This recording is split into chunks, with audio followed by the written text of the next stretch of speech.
One of the guys on the team is literally just playing with my hair. Younger workers see their parents dying of heart attacks or getting signed off for stress and think, how do I not be like you in 20 or 30 years? We call ourselves an inclusion personal trainer. We can show you the moves, but then it's on you. I don't see a slowdown as failure. I see it as a sign things need to change. If I am not out there at a yoga class or in a sauna, I will be at my screen. Welcome to Coffee and Oysters, the London Business Babe podcast, where we discuss everything from business tips that actually work to where it's worth tapping your oyster around the city. My name is Frances Adair Matthews, your host, and also a certified Notion consultant and founder of the Notion Bar. For my systems loving girlies, no need to struggle with Notion alone. I am hosting the next session of my Big Notion Energy Academy at the end of the month on the 27th of November from 4:30 to 6 p.m. UK time. I will put all of the details in the show notes. This is like a weird time of year for me as an ocean consultant because I will be quiet or relatively steady for months, but the end of the year and the beginning of the year is crazy. The end of the year, because everyone is like, can we get this done before Christmas? We need to meet all of our deadlines before Christmas, etc. And the beginning of the year is like, we need to start everything off right. So I have been navigating a world of sending out a lot of invoices and contracts. And one thing I've done to level up my business is I've actually sent out contracts. I use this software I just stumbled across on the internet called Genie AI, which is really good, as I could throw the terms that I wanted into there and it just turned it into a legal document for me that I could go through and edit. Not sponsored, but if y'all want to sponsor this in the future, will not say no. Something which I could probably do better at is I need to get back into posting more consistently. But something I've realized lately is that there will be seasons where some things are just going to have to give. Like figuring out the whole flow of this podcast and getting guests on was sort of a lot, to be honest, as well as figuring out new things in my business, like figuring out contracts. And when you're a one person team, you can't do everything to its fullest ability all the time. But I also know that they will go back to normal soon, as long as there's a level of accountability and grace when you're going through periods like this, you'll be fine. So before we dive into our amazing guest today, Abadesi, I want to do this little section called Manifest Mondays, where I get to shout out some of you. If you are subscribed to the Substack, details in the show notes, every Monday you'll get a Manifest Monday email where essentially in the comments you can shout out your wildest dreams or things that you need. And the whole idea is that you never know who's watching. This week I have 2 shout outs. One from Michael Kibetti, shout out to the guys who follow the podcast, who is in the process of writing a new book. He has a very clear idea now of what he wants to do, as well as a proposal and outline, and wants to get 1 chapter done by the end of the year, as well as find an agent. I love First and 15th. It is wonderful if you're really into systems thinking and design thinking and society and culture. Just always such a good read. And I'm even a paid member myself. And then the second person I want to shout out today is Esther from the incredible female music DJ collective Moosenverse, who says her biggest dream is building a more functional and empathetic world. And her other dream is to build a safe space where youth and women can come and create. The lack of female dominance in the music industry is too huge, and she would love to change that. So true. I love what Moosenverse are doing. Definitely go check out their YouTube mixes. It's a vibe. So if you want to be shouted out, all you have to do is subscribe to the Substack and comment each Monday. Now let's get into today's interview. Little bit of housekeeping. In the show notes, you can find the link to submit yourself as a guest, as well as the link to the Coffee and Oysters guide. Consider this your trusted guide to living your best life as a London business babe, and it will contain an interactive gallery where you can go through and find all of the recommendations that each guest suggests. Whether you're following us on Spotify, Substack, Apple, YouTube, don't forget to give us a 5-star ratings, comment, share, like the likes. Hi, everyone. So really excited for today's guest, this is someone that I've been following for a while, and I know is an inspiration to a lot of us out there, especially as female founders in the London scene. Oh, Today's guest, it's true. Today's guest is Abadesi Osunsade, founder and CEO of Hustle Crew, a diversity and tech community providing inclusion education to employers. She's also the author of Dream Big, Hustle Hard, the Millennial Woman's Guide to Success in Tech, and co-host of the Techish podcast, who I actually used to work for. yes. You technically Abadesi, work for Hustle Crew as well. You're a Notion consultant. literally. Thank you so much for coming on the show today. Yeah, How's happy to how's be your here. When do I get my coffee and oysters? I need to make some kind of pass or something, Yeah, I but like that. how's your week going? My week is going well. It's just started, but I had a very restful weekend in the countryside with my Black female founders friendship group. It was really, really restorative and nice. Usually we meet up at someone's house or a venue, so it was nice to escape to the cottage in the countryside and go for walks and build a fire and be super wholesome and also reflect on the fact that we made it to November and we're still alive. And our businesses are still alive and we're doing it. As a big achievement, I always try and remind myself of that. So I was like, well, I'm still standing. So Exactly. Not to be underrated, just even existing, especially in this year that 2024 has given us in this economy. incredible. Where in the countryside did you go? So it was my friend Joe, founder of Sojo. Check them out. Yeah, sustainable fashion. And we were not far from Soho Farmhouse. So yeah, that kind of area of the world, Oxfordshire. Hmm. Very Amazing. rural, very white. I think we were like the only people of color we saw the whole time, and we were good. But that's also to be expected. And also, I live in London, so I'm just so Yeah. used to diversity in all forms. So I hear it. I was in the countryside recently myself. Oh, My nice. cousin, Where were you? I was in Bruton in Somerset. Oh, So wow. That's real my countryside. cousin, very rural, but like its cousin, a black woman, has just opened up an art gallery there, and a lot of Oh, it is. cool. So it went down for the opening. I was like, oh, this is a different world. It's like really pretty and very quaint, but just a very different world. Yeah, So, I can imagine. And it's like, what I liked about going to the countryside, as different as it is, I like the pace of life slowing down significantly. I feel your nervous system literally shifts gears because when you're in the city, like I do this game all the time. If I go to Tottenham Court Road to meet a friend in Soho, the game I play is how many people will I pass before I meet my friend? So I might be walking through Soho Square, I might be walking down Charing Cross Road, and in my mind, I'm like, okay, I'm already at 100, maybe I'm at 1,000. And then you go to the countryside, and it's like, I have passed one person and two dogs in the last hour. maybe Very some different. sheep. Yeah, Uh, exactly. Maybe some sheep. They don't quite hit your nervous system in the same level as like thousands of strangers hustling by. yeah, it's glad to come back to the city. I find, at least for me, it's just like that was nice, but after some time, I'm like, I need to see other humans. So, Oh my God, yeah, definitely. I also have this paranoia that when you live in a small place, everyone is in your business. It's kind of like the similar thing when you're a founder or like a freelancer. I feel like everyone's always keeping tabs on each other and checking on each other. And I feel like that's happening on a 10x level in the countryside where people are like, who are you dating? What are you eating? Where have you been?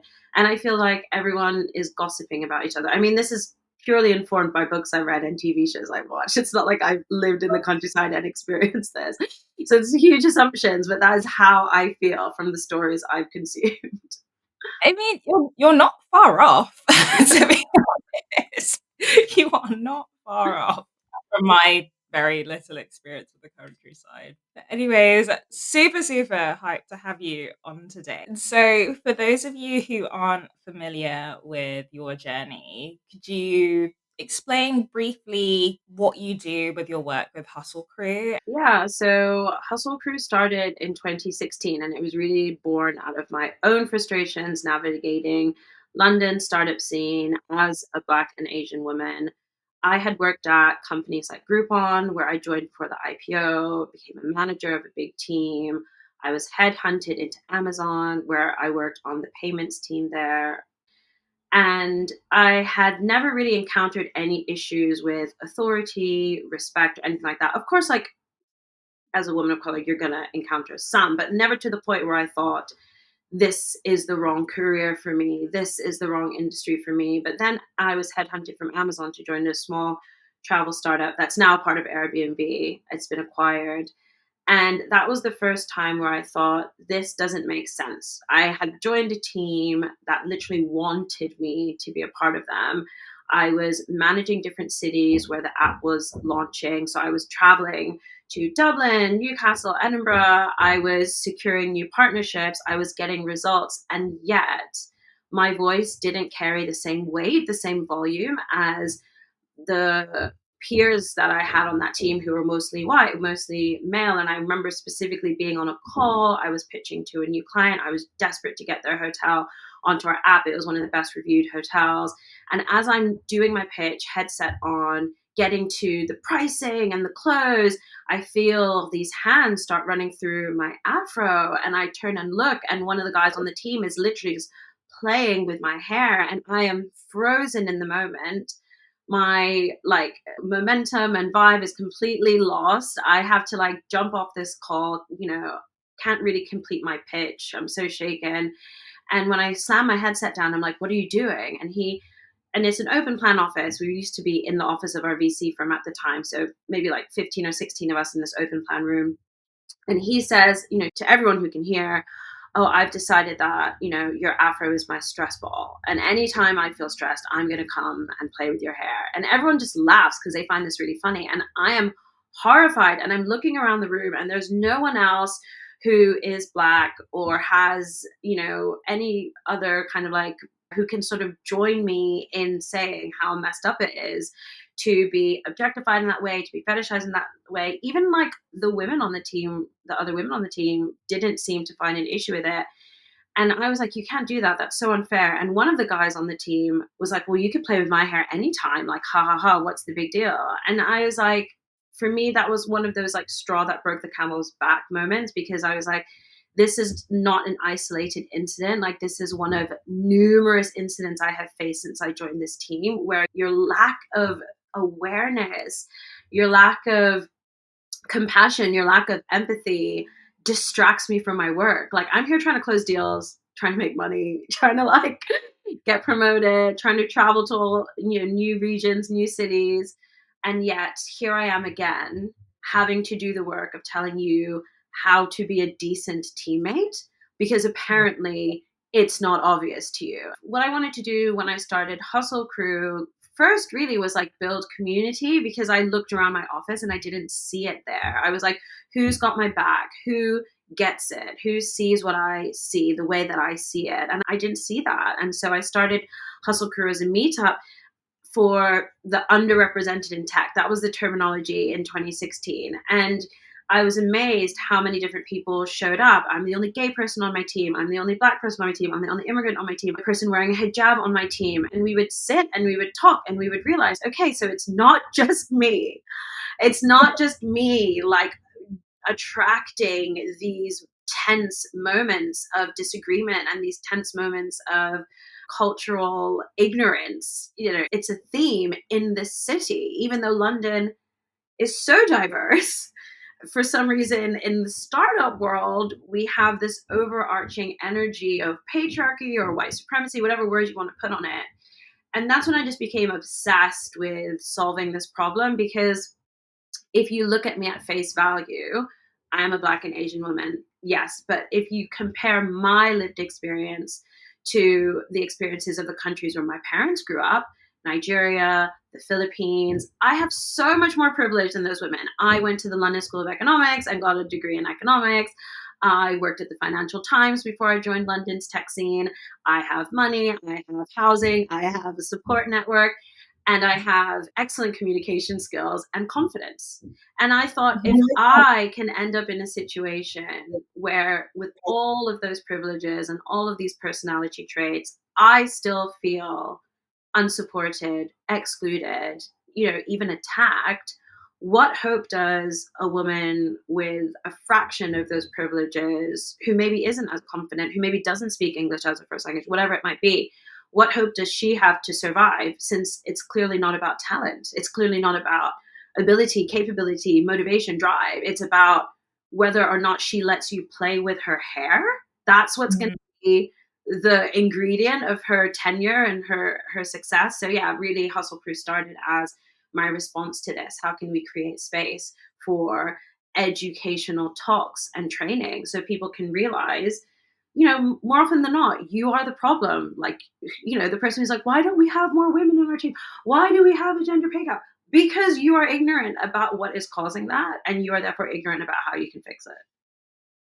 Yeah, yeah, and it's really interesting what you said there about confidence, Yeah. as those dominant groups, when they see someone who is not from a traditionally dominant group come up and Mm, be, I feel that often there's some sort of layer of insecurity potentially where they almost feel like there's some kind of negging that needs to happen to bring you down a peg or to reassert whatever loss of control they feel from someone else having a turn, essentially. Yeah. definitely. I think there is a story that people from dominant groups tell themselves, that they're the dominant group because they are inherently deserving of that position. And that is a story that kind of erases a lot of the history that we all lived through, from like transatlantic slavery to imperialism to other types of oppression, as they were institutionalized through education and police and employment and even school. Like, look at curriculums. Like, what stories do we learn? Like, we're learning about Henry VIII killing his wives, and we're not learning about Windrush. Like, come on. I definitely think there's a story that people from dominant groups tell about how smart they are and how capable they are, and then it's confusing when someone from a historically marginalized group shows up and is smarter and more confident, and there's something in the brain that doesn't compute. And Mm, this is another thing that Hustle Crew tries to do. Those stories that we tell are laced in assumptions and stereotypes, and assumptions and stereotypes aren't always accurate, aren't always true, and it's up to us as people working in teams, collaborators, leaders, whatever you might be. It's up to us to always be willing to challenge those assumptions and always be willing to challenge those stereotypes. Otherwise, we're never going to get the best out of people. If I'm walking around always judging people at face value, I'm never giving them a chance to show me who they really are and what they can do. no, it's so true. And so, how have you navigated working with those people to willingly Mm. unpack their biases, essentially? Like, I'm sure you've come across some challenging situations. I really have, and I think it's so case by case dependent, because really what I'm selling people is change. Like any consultant, product, service, whatever you're doing, you're selling someone change, right? It's like, here is the problem, here's the solution. And that problem looks really different for every customer, every client. So, some of the common profiles of problems that we're solving are: we have a leadership team that doesn't reflect the wider team. And this is a cause of friction or tension or challenge in our work. We want to resolve that. One of the challenging things about that, let's say the leadership team is older, the workforce is younger, there can be a lot of problematic assumptions in the 2020s that younger workers are quote unquote more sensitive. Younger workers, quote unquote, are lucky compared to how it was when I first started working 20 years ago, 30 years ago, 40 years ago. We have elevated our consciousness as a species. We've also gained vocabulary, mental health, microaggressions. And there's a very troubling narrative that we've lost something in the workplace because of these things. Because as far as I'm concerned, all we've lost is oppression, burnout, and overworking. And, we've gained boundaries. And that might be bad for the bottom line, but that's only if you're looking at it from that scarcity mindset of like the old ways weren't working. It's like, or you embrace the new ways and you find new ways to thrive in the new ways. So, that's like one example of like when you really need to try and get people out of whatever one track mind they're on, which is younger workers are too sensitive, younger workers are lazy. And it's like, or younger workers see their parents like dying of heart attacks or like getting signed off for stress and think, how do I not be like you in 20 or 30 years? I know it's to like stop when I need to stop and like set limits. And I think there's a lot more nuance than what I'm like expressing in my explanation. But yeah, like that's just like one example of how these things play out. Another way that it plays out is a mostly male dominated team will say things like, we're really struggling to recruit women, let's say in our engineering team or a product team. That's because there aren't as many women who want to be engineers. And I literally named 10 right now Yeah. who meet the description. So I know for a fact it's not a pipeline issue, it's a you issue. Because I, again, can pull up numerous teams who have 50-50 gender representation in their R&D functions. And it's not like open AI, like, oh, and they've just raised billions, like small teams, like Yeah. all kinds of teams, public sector, private sector. It's a you problem. And that's when people say, like, no, it's definitely not us. And then I'll interview women on that team and I'll learn things like, oh, when I was doing the code review, I asked for someone to like, repeat the question because I don't speak English as a first language. And they laughed at me. And, this is the same team that's like, it's definitely not us, it's something else. I was like, okay, well, you were laughing at interview candidates. Like, do you think that gives off a vibe of we want you to work here? And I even remember myself going to interview at a startup years ago. The fintech companies, they're doing quite well now. And they wanted me to join the sales team. And I was like, okay, cool. I walked into the office. I walked into this open plan office. They were like, that's where the sales team sits. All men, all white men. And I was like, are there any women in the sales team? And like, no, but you'd be the first. And I was like, no one wants to be the first. But yeah, like these are some of the like common examples. And the work of convincing people who aren't necessarily like ready to have that conversation often begins by making it super relevant to them. Because, in that team that's like, we can't hire any more women engineers. I was like, but do you really want to hire more women engineers? Like, what do you see as the benefits? Like, well, it would be nice to have, new perspectives, and it would be nice for the women who are here to have a community and mentors. I'm like, okay, cool. So if you really want that, then you need to try something new and you need to be willing to experiment. And it might be uncomfortable, but that's just what you have to give to get the results. So yeah, we don't always get there. Like there are some clients where I've had to be like, do you know what? I don't think I'm the right partner for you. Because it's like, I want to get the results, but I don't want to be uncomfortable. I don't want to listen to you. I don't want to be challenged. I don't want to take on any of the things that you say. And, I always think about it like, imagine you are getting in shape for a triathlon and you hire a personal trainer and you're like, look, I'm not really fit, but I really want to qualify to do this triathlon. I really I'm not saying I want to win, but I just want to get to the end. I want to feel strong. And they draw up a regime, schedule all the sessions, and every time you go, you're like, the thing is, I don't really want to sweat. And the thing is, like, I don't really want to like feel uncomfortable. And it's like, dude, then you're not going to get the results you want. And I have that a lot. And we call ourselves an inclusion personal trainer. We're like, we can show you the moves, we can demo the moves, but then it's on you.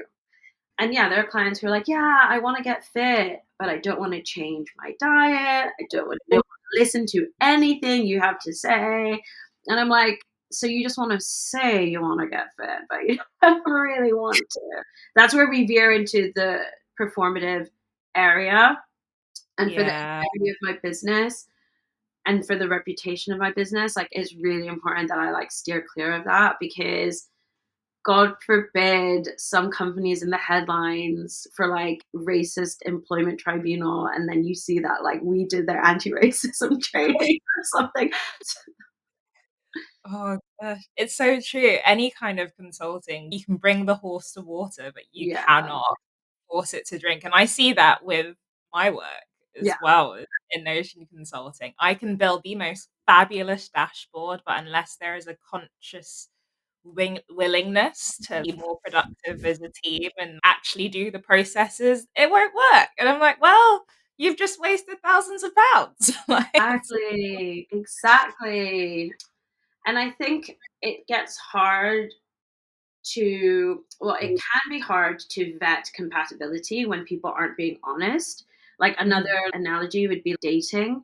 Like your profile is supposed to be something that offers a signal to the market to what you're interested in and what you're like.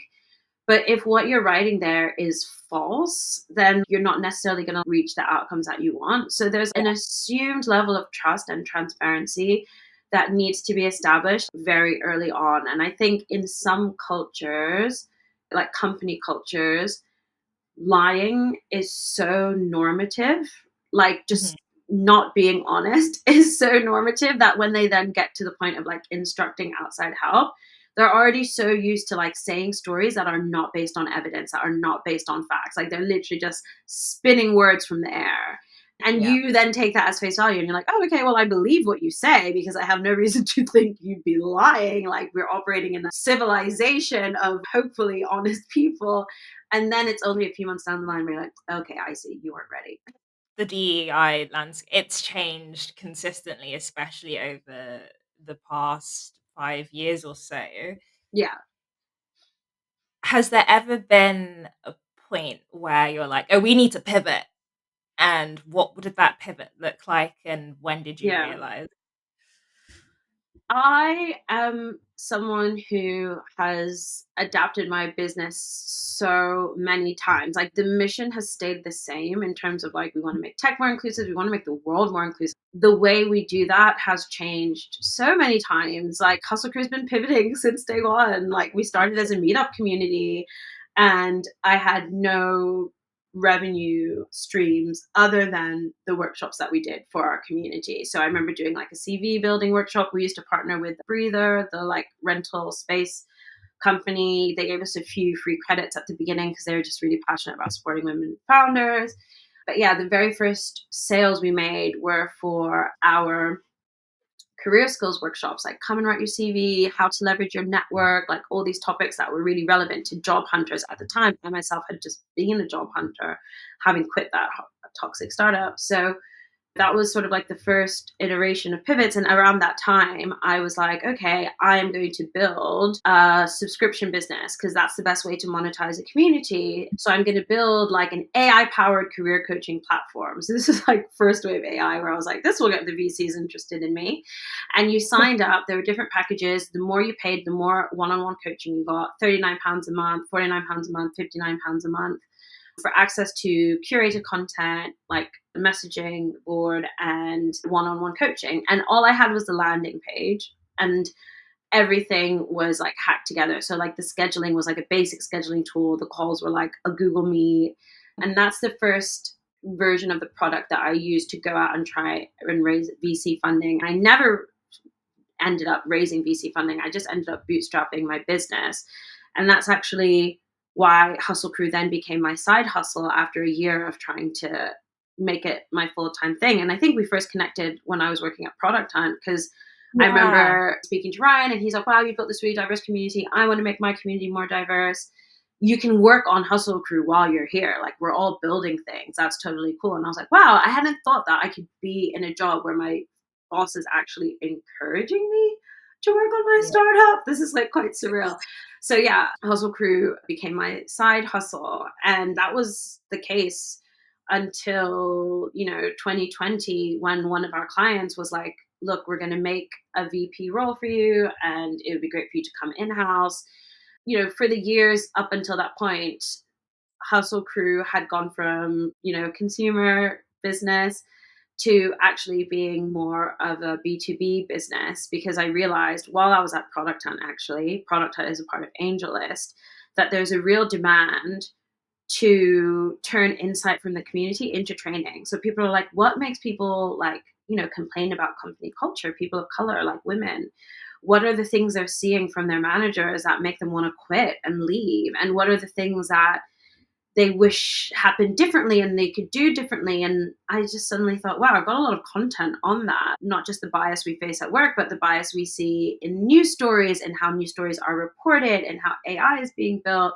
The first Apple Watch not having like a period tracker, all these kinds of things. So I was like, I've got a lot of content here that can show people that the world isn't as perfect as they think it is. And a lot of systems and institutions are working together to like perpetuate injustice. And while I was at Product Hunt, an incident happened with Arlen Hamilton where she went on Jason Kalinakis podcast and said AngelList is racist. And everyone was like, whoa, what do we do about that? And then I was like, I mean, I could run a training on like how to be aware of your white privilege and male privilege. And I ended up running this training, and off the back of that, loads of VCs were like, we want the training. Loads of startups were like, we want the training. As I mentioned, 2020 was a year where our work became very relevant for lots of people, even people who previously didn't think of themselves as like allies or anti-racist.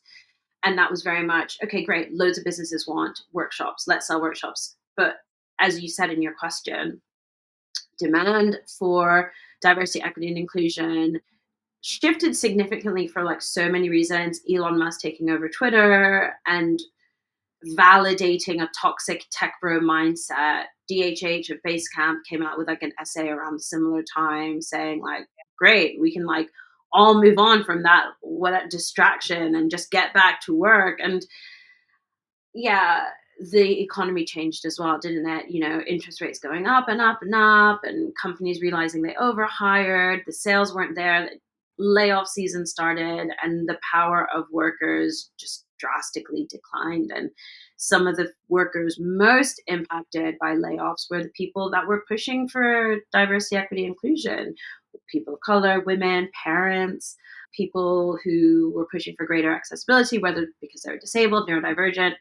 So yeah, this year for us has been a combination of deciding which companies are still invested in this work and ensuring that we can partner with them, but also falling into other proven ways that we can add value in the community. So we brought back a lot of the paid career skills workshops. I've done a lot of stuff specifically for like women entrepreneurs, sales master Mm, classes, our accelerator play school, yeah. which is all about supporting early stage founders who value inclusion, helping them take their business to the next level with sales support, product support, marketing support, even understanding access to capital. This was the first year where we monetized it because it was always as a social profit, something that we fully funded. And this year I was like, Mhm. do you know what? I'm going to integrate more features, more benefits, including more one-on-one coaching, and I'm going to charge for it. And that became another revenue stream. So yeah, pivoting is not new for me. It's definitely something that accelerated because of the DER market, but it's something that I've always taken as part and parcel because I'm such a niche business, and I always have been, and I always will be, because I don't want to like Yeah. sell zippers or shoes. Like, there's enough Yeah. zippers, there's enough shoes, but there is like not enough anti-racism and gender equity. Yeah. Yeah. I think a podcast or an interview, something you did a while ago, where Mm, you explained how you are very intentionally not for everyone in your marketing. Like yes. that's something that like actually helps you attract work. Oh, I know. I remember where it was actually. It was, I think it was the mentorship session that you did with Babes on Waves, and you were just like, Nice. you're so radically different and you won't be for everyone, but that's what gets you your ideal Definitely. client in a way. Yeah, I call it Marmite Energy because there used to be this ad campaign where Marmite would do their TV ad and be like, Marmite, you love it or you hate it.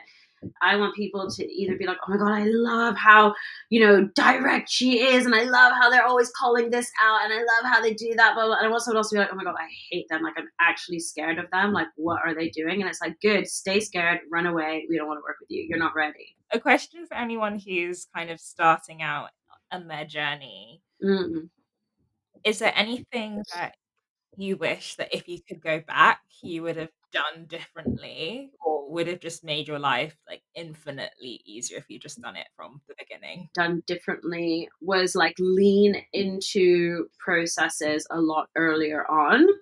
I'm not Mm. just saying that because I'm speaking to a no consultant, by the way. But it's so easy when you first start to just go, I'm just going to get it done. But the way each of us gets it done is wildly different. Yeah. And then when you get to that point where someone is like, hey, you should hire someone to help you, whether that's like a VA or your first operations person, your first salesperson, whatever it is, Mhm. suddenly you've got to download how you just get it done onto Yeah. someone else who has a different brain, a different communication style.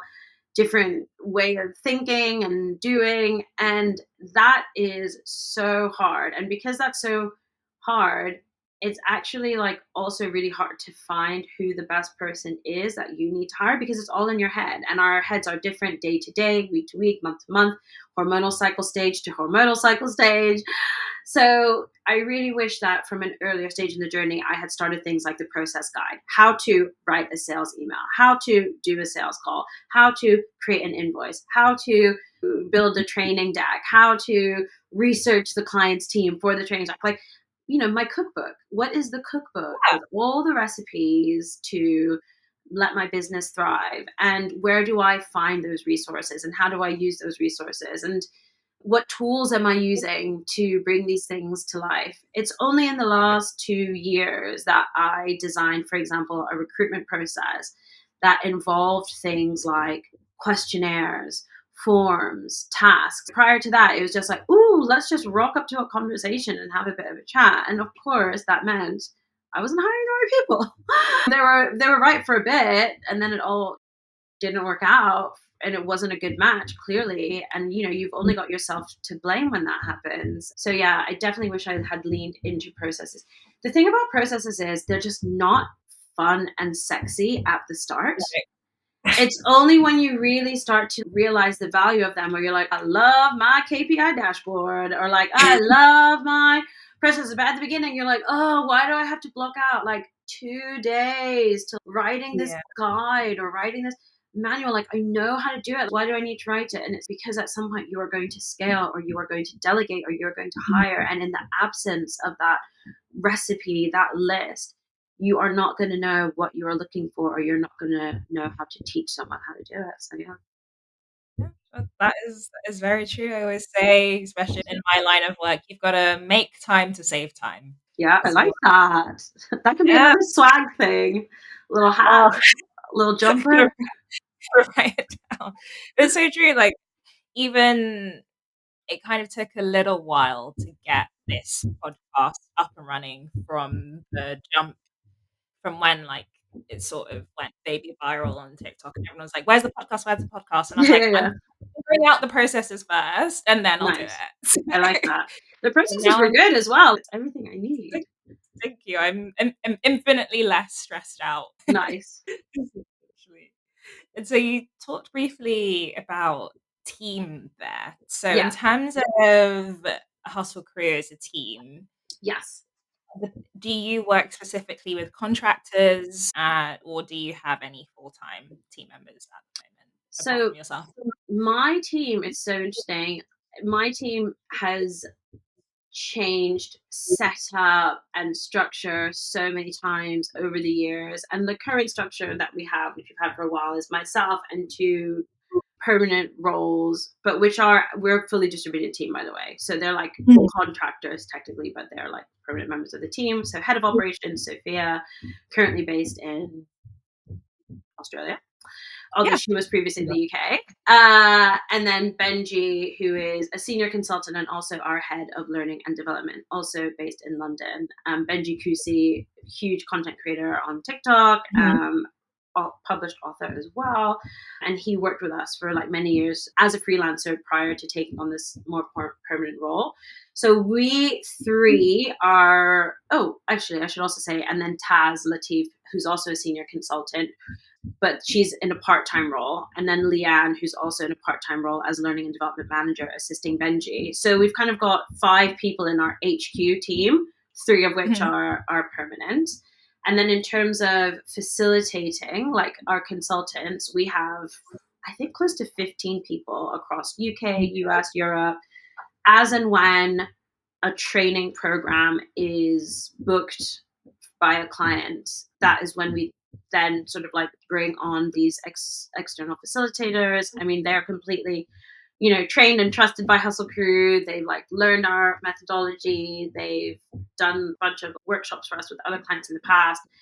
And it's just helpful, instead of me flying to Washington, D.C. or Hong Kong to do a client workshop. How cool is it that we can just call upon experts who are already there, who have the cultural context, who do this work through their own consultancy or through other businesses to deliver. So yeah, that's the team structure now. And then recently I just started recruiting for a community manager. So I've got a couple of people trialing that role now. But yeah, my team structure is always changing, always adapting. I'm always looking for the best team structure. I think it's an evolution, to be honest. Yeah, and as it should be. It should Yeah. be, and gives you flexibility to change with the times, And essentially. for a really long time, it was just me, and that worked, and that was fine. But it reached a point where we had enough money in the business to start thinking a bit creatively, where I was like, do I really want to be creating the invoices and chasing them, even though I was doing it under fake aliases like accounts at or like James at? No, I want to be focusing on business development. I want to be out there making content, talking to people, trying to win new clients. So it would be nice if someone could help with those things. And that's how the team grew. That was great to hear about your business journey, Thank you. and yeah, just super fascinating, especially to hear someone in such a, like, constantly changing environment, how you are, like, weatherproofing yourself essentially against all of that. Um, Definitely. I think it's really important to like not get stuck in one's ways just because they are convenient or just because that's what we're used to, especially if you're in a services business like me. Like I get my money from companies and companies are always changing and teams are always changing. And what worked 2 years ago, what worked today, especially like with pandemic and like all these crazy outlier events. So I don't see, a slowdown as like a failure. I see it as like a sign that things need to change. So if yeah. sales are slowing down or conversations are slowing down, you're not failing. It's just like you need to change, you need to adapt, or you need to interpret what that slowdown represents and what it means for your business. All right. So now we're gonna move more into the things that you can't live without. Oh, The work. cool. So this is gonna be a bit more quick fire. Oh, Just cool. Good. say what comes to the top of your head. But So if you could have like a walk up song or a song that gets you just like hyped. uh, I really like Cardi B Money when it comes to business Oh, stuff. yes. That I is just like literally. the beat. I just love the energy of the song. I just feel like it gives like a really, really like unapologetic energy. I also really like the opening track on the SZA SOS album, which is just like the SOS. I just think the lyrics of that are just so friggin' badass, and the way she comes for everyone is just like I'm amazing. No one's as good as me. Yeah, those are definitely my two go-tos. Okay. I mean, I feel like I need to make a Spotify playlist with all of these Yeah, suggestions. that would be so good. Good songs there. Nice. All right. Do you have any, like, maybe restrict it to less than three? Do you have any personal policies that keep you sane? So, for example, for Mm, myself, I don't take any calls before 10 a.m. because I, I can't. nice. I well, one of mine is like I'm just not a fan of breakfast meetings. I Hmm. just similar kind of thing to you. It's just like my mornings are so precious. It's where I do my journaling, do my meditation, do my most urgent work for the day or strategizing for the day. And I was like, the idea of like taking the rush hour tube, like, isn't this why I started working for myself to like not have to do this?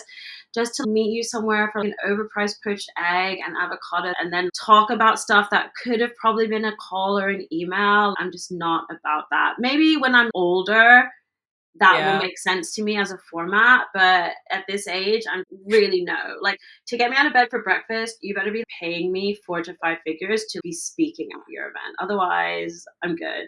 So yeah, that's the one for me. No breakfast meeting, no breakfast anything unless you're paying me, basically. Okay. And then the second one is similar to you. I just always try to make sure that I have lunch. There are so many days where it's like I have just gotten to like 4 p.m. or 5 p.m. and I like haven't eaten and I'm like, what the hell? This is crazy. And then you're wondering why you're so angry and you're wondering why you're maybe depressed and you're wondering why the world is a horrible place. And then you realize it's because you haven't eaten anything and your blood sugar's low. I have a permanent block for lunch every week. It's like no one's booking my 1 to 2, or if they are, then they're not booking my 2 to 3. I make sure I always have lunch. And then, yeah, the third thing I'd probably say I always try and get some kind of movement in the day. I just feel we're so cerebral in our work. Everything is Yeah. screen, screen, screen, screen, screen. And like, I have class pass, I have gym. My friends laugh at me. My friends who are not founders laugh at the amount of money I spend on wellness related things. But I was like, you don't understand. It is a necessity. Like, if I am not out there, like at a yoga class or like at a sound bath or in a sauna or a spa, like I will just be at my screen. It's like I have to force Yeah. myself to make non-working fun and rewarding. Otherwise, I will just overwork. So yeah, some kind of movement. Sometimes it's even just like I will go for a walk listening to a comedy podcast that makes me laugh, or go to the gym and do a bit of cardio on a comedy podcast. But yeah, like some kind of movement, even if it's small, even if it's like 10 minutes on yoga, because I need to get back into my body. Yeah, no, I really hear that. I did a mini weekly shop for the pure reason of like, I just need to go outside and walk. Nice. Yeah, that's really good. Like Lewisham Town Centre is not exciting. My partner was gonna do it himself, but I was like, "No, no, no, I'll do it. Go I outside. insist. I need to do something." It's Yeah, I amazing. love that. Do Yeah. you have anything that you consider part of your uniform, and how would you describe your style in general? I would describe my style. It's so interesting because my style is like too extreme. Okay, there's a few different personas in my style. One of my styles is basically like cool librarian vibe. So it's kind of like some eBay jeans, like some nice sweater, like a lazy oaf sweater, and then like Converse or loafers, maybe if I'm trying to be chic. I definitely would say a pair of good leather loafers has become one of my uniform things, because I also like to dress up. One of my fashion archetypes is kind of like a girl that wishes she could afford Miu Miu but can't. So just emulates that girly, cutesy, Blair Waldorfy vibe. High waist skirts, crop sweaters, all that kind of stuff.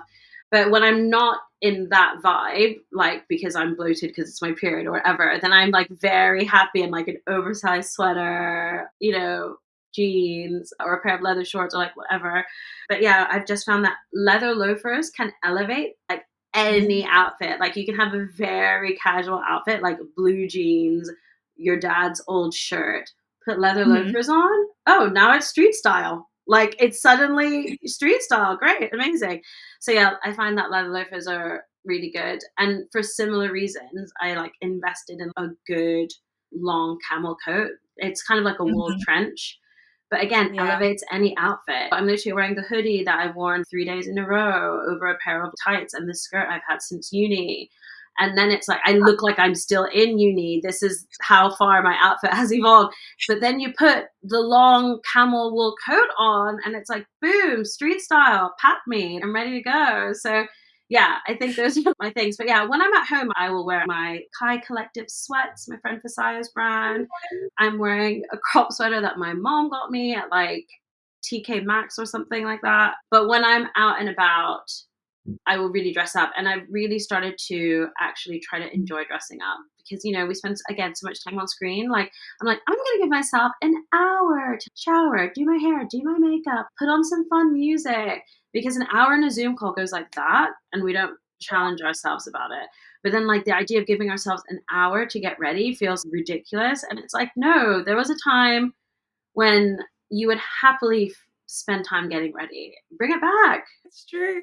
Mm. And then when it comes to hair or beauty or anything like that, do you have anything in your routine that you swear by, whether it's a product or a ritual? I saw your nails ritual, which I really liked, by the way. I saw that on your content where you're like, I put on a podcast, I like sit and do my nails. And I was like, oh, that looks so nice.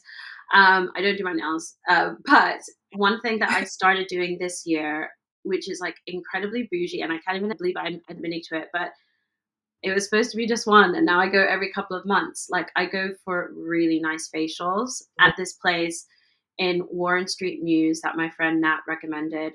The spa is called Pfeffer Sal, Pfeffersal, another female founder, London based. And it's like as soon as you walk into the spot, it's a sanctuary. It's like underground. There's like all these beautiful essential oils. It's very chilled. It's very relaxed. You get your own private room. You like strip down to your underwear. You go under this like warm duvet. It's all cozy. They like start massaging your shoulders. Every product is like painted onto your face with this really soft brush. And then just like, I just fall asleep. Like no matter what happens, I fall asleep, and an hour later, I wake up and I look amazing. So that is like my new ritual where it's like, yes, it's expensive. Yes, I don't need it, but yes, I will be going forever. Like, so good. In- Incredible. Love that. It's just I'm so gonna nice. look. The woman was literally like, you don't need facials. I was like, yeah, but they feel so good now. I'm just going to keep coming back. That's sign of a good product and service. I feel like a queen when I'm there. I'm like, why can't this be my house? And why can't you live there and do this every day? Amazing. Amazing. All right. So diving slightly back into more like work vibes, if you had to choose three tech tools that you just couldn't live without, what would they be?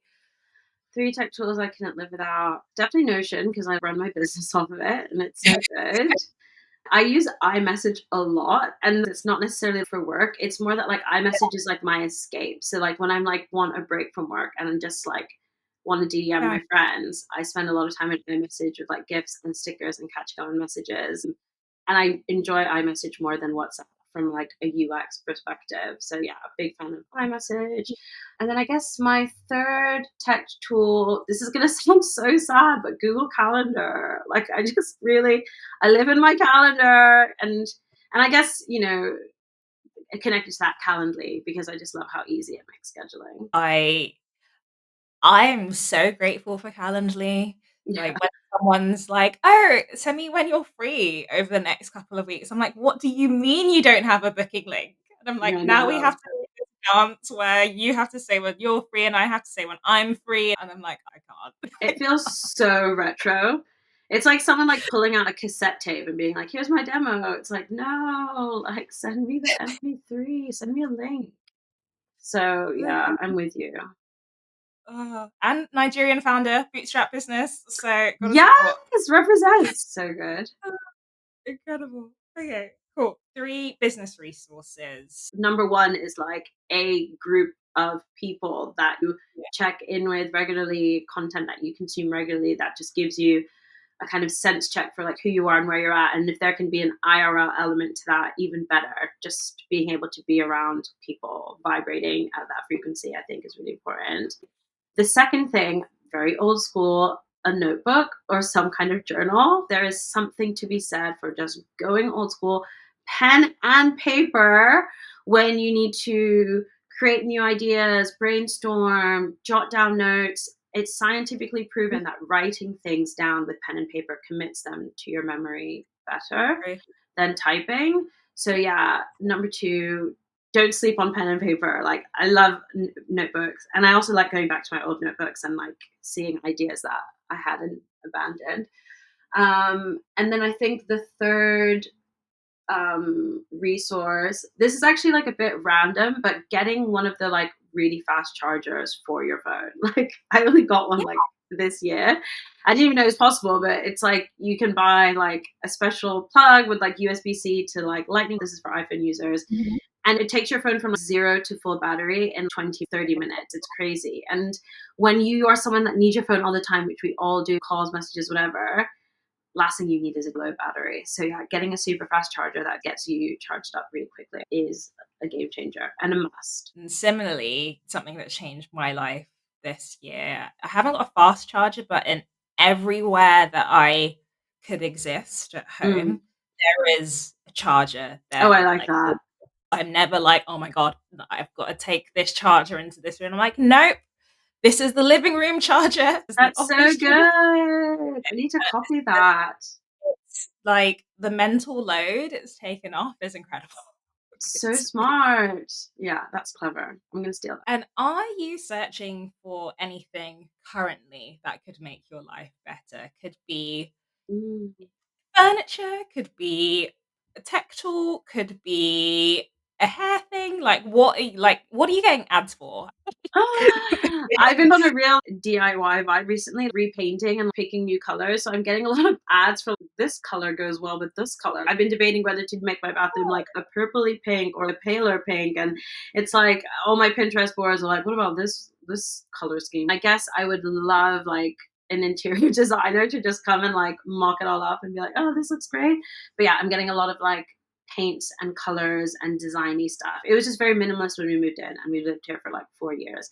But I was just like, I'm over the white and gray, and I need some color in my life. So yeah, it's been all about the colors for me recently, and getting sucked into like paint quality, like Oh, research. As it turns out, like there's a lot of variation in pricing in the world of paint. Who knew? Who knew? yeah, But yeah, so yeah, a absolutely. lot of house related DIY, but nothing on my wish list, to be honest. Other than that, it would probably be like, yeah, no, nothing on my wish list. I tend to get myself what I want. I'm very impatient. But interior designers out there, hit Abadesi up. Exactly.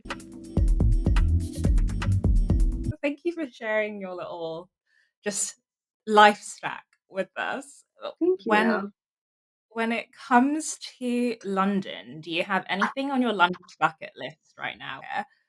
Oh, the Lush Spa, which is really, really nice in Soho. It's like a poetry pharmacy. So you I've suggest your always seen it. ailment. So it's like, oh, I'm stressed, I'm heartbroken, or whatever you might be. And then they prescribe poetry to you. So I just think that that would be really, really nice. I also have been enjoying stand up and improv recently, lots of stand up, improv, and spoken word nights. So there's a few spoken word nights that I have yet to try. I keep hearing great things about that I'm going to hit up. Those are the things that are sort of top of the list for me. Where are your favorite stand-up or spoken word nights so far? I really like a night run by Memo Brown called Says Events. It's like a South London spoken word night, and the community is just really welcoming and nice. And she always has headliners at the event. So there's also like people who won loads of awards who are just amazing. And my favorite comedy night, well, I really love the Bill Murray and Angel. I was just there on Friday. It's very affordable, and the stand ups are really good. And you can also see famous people there. Like I've seen Rose Matafeo there. So yeah, those are my top recs. Amazing. And then in terms of going out to eat, do you like Ooh. could be fast casual, be like a Mm. sit down restaurant? Do you have anywhere where the food just repeatedly changes your life and is your 100% go to? So one place that is new is the Flygerians in Peckham. So it's run by two Yes. sisters who nodded. Yes. So, It's so good. so good. Like the jollof rice, oh, so smoky, so rich. I also went for the veg effort, which was like so spicy Yeah. but so good. Plantains were cooked to perfection. I am really picky with my fried plantains. I just feel like I Mhm. grew up eating really good fried plantain at home. So when I have them elsewhere, I'm like, oh, they're too soft, they're too greasy. I'm very judgy, but these were really, really good. So yeah, definitely hit up the Flygerians if you're in Peckham. I'm guessing you've been. I've not been to the Peckham branch, but I've been to the Okay, cool. one in Herne Hill. We're at the Queen of the South pub. The jollof is crazy. I had So it with the fried fish. yeah, they're so good. And then another place that I go that for me is just always really, really consistent is like Din Tai Fung. It's a Taiwanese restaurant. There's one by Tottenham Court Road near that arcade food market. And there's another Yeah. one in Covent Garden. But I love dumplings. I love dumplings. Like I am a meat eater. I should specify that. So, pork and prawn xiaolong bao, it's just so good. And I love that you can watch the people, like the chefs, making the dumplings as you walk in. It's just very yummy. I had it for the first time when I was in Beijing years ago, and then they came to London. It tastes as good here as it did. It's just not expensive. And if you can get a table, you'll be served really quickly. But yeah, big fan of Din Tai Fung. And if you haven't been, go. And if you eat meat, definitely get the Xiaolong Bao. So good. Ooh, okay. Okay. Then when it comes to, are you a coffee shop person or are you Yeah, more of I'm a like, matcha drinker. okay, do Yeah, and you everyone's gonna be like, Blank Street, Blank Street. Blank Street's okay. I'm not gonna like throw shade at everyone's favorite coffee shop at the moment. But I tend to find it's like independent places that do the best matchas a lot of the time. And like the more high street matchas like Starbucks or, Pret or whatever, They're just not that good. And I'm also like not into like flavored matcha, like banana bread matcha. I just like it straight up. But yeah, I quit coffee really long time ago after being a prolific coffee drinker to save up money for Coachella. And then I managed to stick with not drinking coffee, but I just replaced it with matcha, I think. I'm quite natural, high energy. I don't really need that many stimulants. Like life is my stimulant. I'm like, let's go. Woo. Yeah. That needs to be in a t-shirt. But it is. Once I'm awake, I'm like, cool, let's go. Let's make it happen. Incredible, incredible. And then I know like London is very much the center of like members clubs and like Mm, physical co-working spaces. Are you yeah. part of any yourself? I I'm a member of Albright, which is great because it's like all women focused and it's like a clubhouse vibe, which is like really, really nice. I probably spend the most time at the Ned, which I know is so bougie because it's like a five-star hotel with a members club. But what I really like about it is a lot of the members are a lot older. So people who I've met there have started multiple businesses or even retired. And it's just really interesting speaking to people about that stage of life and hearing them say, oh, if I were your age, I'd be doing this or doing that. Like random advice around investing and pensions and stuff. But I also really love the facilities. It tends to be the case that if I work from then I don't work too late because I want to go to the spa, I want to go enjoy the sauna or go to the gym or book a class. So yeah, those are places I really enjoy. So now we're gonna like round up with a few more questions. When was the last time you would say you were proud of yourself? Proud of myself quite a lot. Like I just reinstalled like a new toilet seat in my part of my Oh, renovations, and I was just like, I'm so proud of myself. Look at what I've done. I've done DIY. But that's such a city girl thing to say. It's like I used a screwdriver. I'm amazing. very legit. But the last time I was like really had a kind of pinch me moment was last Thursday. I was at the Young VNA for the Art Fund charity, their annual dinner with all of their supporters and partners. And it was this incredibly beautiful venue with all of these incredible people that work not just in the Art Fund, but also in loads of other galleries and museums across the UK, people that the Art Fund supports. It was also with artists that the Art Fund supports, people whose work I've admired for years, loads of media personalities. And I was like, I'm at the same dinner as Turner Prize winning artists, gallery owners, curators, TV presenters. Like I'm on the same guest list because, I'm a member of the board, a job that I applied for on LinkedIn, got because I went for the interview and was the best candidate. I've been there for a couple of years now. And I was so proud of myself. I was like, I'm proud of myself for having the courage to apply for that job. I'm proud of myself for getting the role. I'm proud of myself for showing up. And I'm proud of myself for having built a career and the skills and the experiences that allow me to sit at tables like this. I had a seat at the table. I was like, I'm so cool. This is awesome. I was very proud of myself. Love that. And then paying it forward, has there been anyone that you were proud of recently in your circle for something they've achieved? Oh my God, yes. I mean, I've literally just come from this weekend in the countryside with my founder friends, and my friend Fasaya, who runs Kai Collective, took the train with me, and she had her incredible new handbag that's just sold out from her new Mm. collection. This is sort of their first foray into the world of accessories. I mentioned that I'm wearing sweatpants. They've done beautiful clothes for so long, featured in Vogue and everything, but I've like heard her talk about the bag. I've like seen it on social media. And then this was my first time seeing it like in the flesh. Her, of course, modeling her own brand. I was just like, I am so proud of you. I was like, this is an iconic piece of fashion. And I know that people are going to be talking about it years from now. And I felt so proud that this idea that she had has like come to life, and not just that it's come to life, but it's sold out and it looks so good. So yeah, I was like, so proud of you.